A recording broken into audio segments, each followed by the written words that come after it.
Nalagay sa alanganin ng isang kotse sa India nang biglang sumulpot ang malaking sinkhole sa kalsada.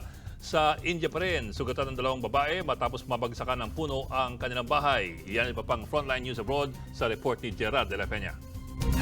Sa kuha ng video na to sa Uttar Pradesh, sa India, makikita nakatali ang isang puno habang hinihilayan pababa ng isang traktor. Pero imbes sa kalsada bumagsak ang puno, tumumba yan sa kalapit na bahay. Agad nagkagulo sa lugar, lalo na nung nadiskubring may mga tao pala sa nabagsakang bahay. Dito na nila nakita ang dalawang sugatang babae na nakasalampak sa lupa. Agad dinala ang mga biktima sa ospital. Base sa ulat, tinatanggal ang puno para sa road widening sa lugar. Hindi raw nakontrol ng tractor operator ang direksyong babagsakan ng puno, kaya nadamay ang bahay.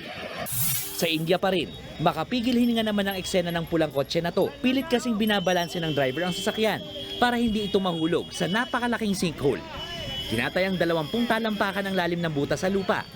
Katumbas yan ng dinobleng taas ng basketball ring.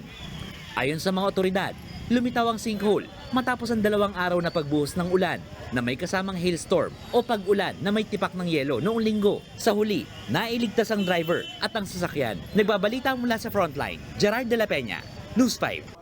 Mga kapatid, Ed Lingaw po, maging maalam at may pakialam sa mga napapanahong balita sa ating bansa.